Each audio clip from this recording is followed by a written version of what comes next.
Un cordial saludo, profesora. Mi nombre es Franci Arias, estudiante del sexto trimestre de Psicología de la sección T1. A continuación, le voy a comentar la salud mental según la OMS.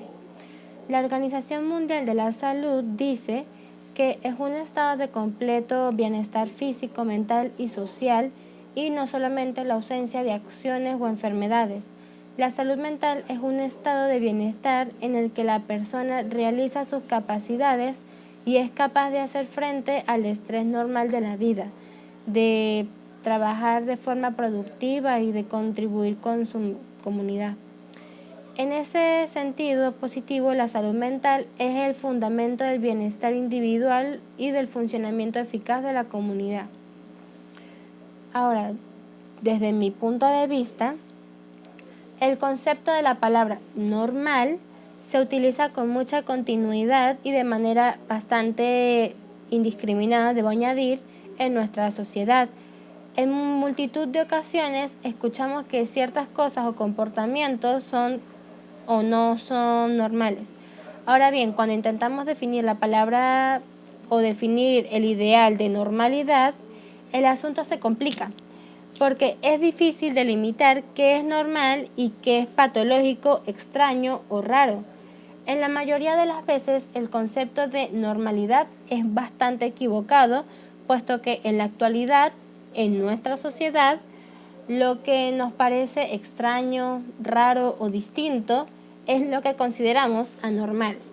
Pero ahora, cuando hablamos desde el punto de vista profesional, según Compass, Gottlieb y Esqueda, que murieron en el 2003, la normalidad tiene varios contextos, ya que lo normal es aquello que se considera natural, que fluye y ocurre espontáneamente, y por esta razón simplemente es aceptado, es lo común, lo que no afecta ni molesta a la propia persona ni a los demás.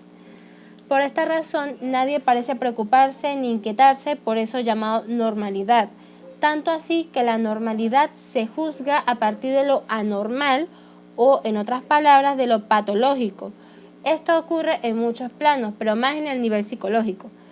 Los criterios generales de la normalidad son la normalidad como salud, que es la que evalúa como normal la ausencia de síntomas, por lo tanto existía una anormalidad con la presencia de síntomas. La normalidad estadística. Una interpretación de la norma se basa en el modelo estadístico que sostiene arbitrariamente como normal las reacciones usuales o típicas de la mayoría de la población. Y los específicos vendrían siendo que hay eficacia del funcionamiento psicológico, la eficacia del funcionamiento social, el grado de autocontrol consciente, además de la evolución social y la evolución personal.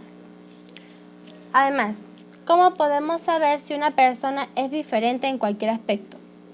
En psicología muchas veces se habla del comportamiento o comportamientos normales y anormales para referirnos a los trastornos mentales. Sin embargo, muchas veces es difícil saber qué es lo que hace a esa conducta algo anormal y nos cuesta entender por qué se califica bajo esa etiqueta de diferente. Lo normal pasa a ser todo aquello que la población manifiesta con más frecuencia según la edad, raza, origen, nivel socioeconómico y entre otras, que de este modo lo normal sería el ideal, mientras que lo anormal implicaría una desviación de la norma. Señalar que la presencia de comportamientos anormales o psicopatologías no implican que la persona carezca de salud mental. Todos podemos mostrar comportamientos anormales y síntomas psicopatológicos en algún momento de nuestra vida. Es más, es posible que lo hayamos sufrido en más de una ocasión sin siquiera darnos cuenta.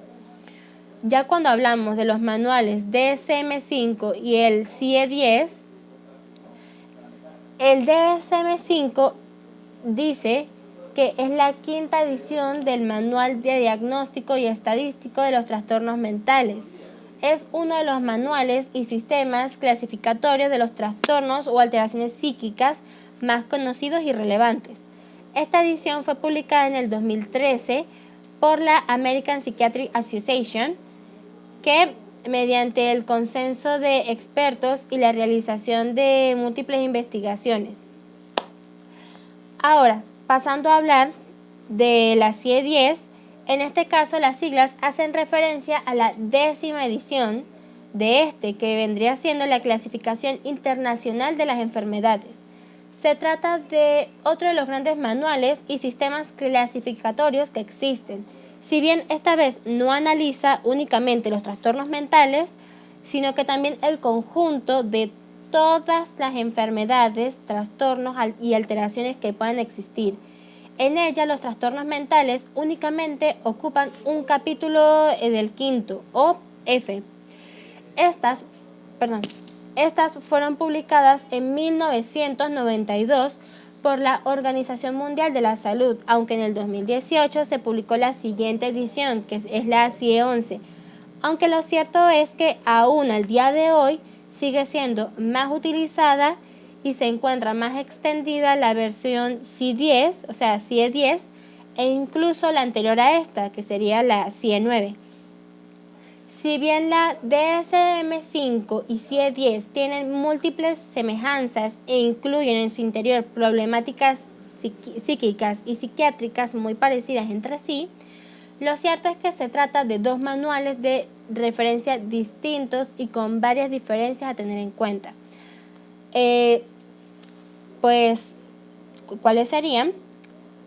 Que más bien la importancia, una de ellas sería la importancia de clasificar las enfermedades, y es porque uno de los principales aspectos en los que podemos encontrar elementos diferenciales entre la DSM-5 y el CIE-10 se encuentra en el hecho de que mientras el DSM-5 es un manual de referencia centrado en los trastornos mentales, la CIE-10 es la clasificación internacional de enfermedades, incluyendo no solo las alteraciones, vuelvo a repetir, las alteraciones de la psique, sino el conjunto de trastornos y enfermedades médicas que pueden aparecer en el ser humano. Así que mientras que el DSM-5 solo vamos a encontrar problemáticas y trastornos mentales, que estos son solo uno de los capítulos o apartados de la CIE-10, la cual, a pesar de que incluye en el 5º capítulo a los trastornos mentales, también recoge cualquier enfermedad o problemática médica. Ok, ya vamos a pasar a hablar sobre los volúmenes o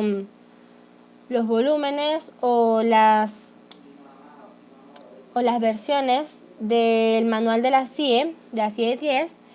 El primer volumen dice que contiene, o sea, que tiene por contenido el informe de la Conferencia Internacional de Enfermedades para la 10ª revisión, la lista de categorías de los 3 caracteres, la lista tabular de inclusiones y subcategorías de 4 caracteres, la morfología de los tumores, o sea, las neoplasías, las listas especiales de tabulación para la mortalidad y morbilidad, las definiciones y el reglamento de nomenclatura. El segundo volumen nos dice que tiene por contenido la introducción, la descripción de la CIE, el cómo utilizar la CIE, las reglas y orientación para la codificación de la mortalidad y morbilidad, que en este punto también se encuentran, o bueno, nos explican, para el registro adecuado de las causas de defusión y motivos de la atención, y para la selección de causa básica de defusión y reselección de la afección principal. Además de que también tiene en el contenido la presentación estadística, la historia y desarrollo de la CIE y apéndice, que es una lista de afecciones improbables de provocar la muerte.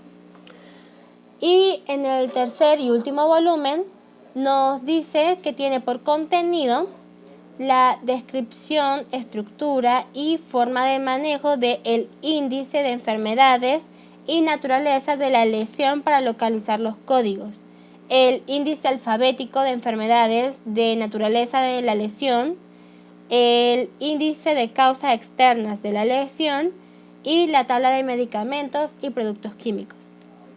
Okay, muchas gracias, profesora. Esa fue toda mi exposición.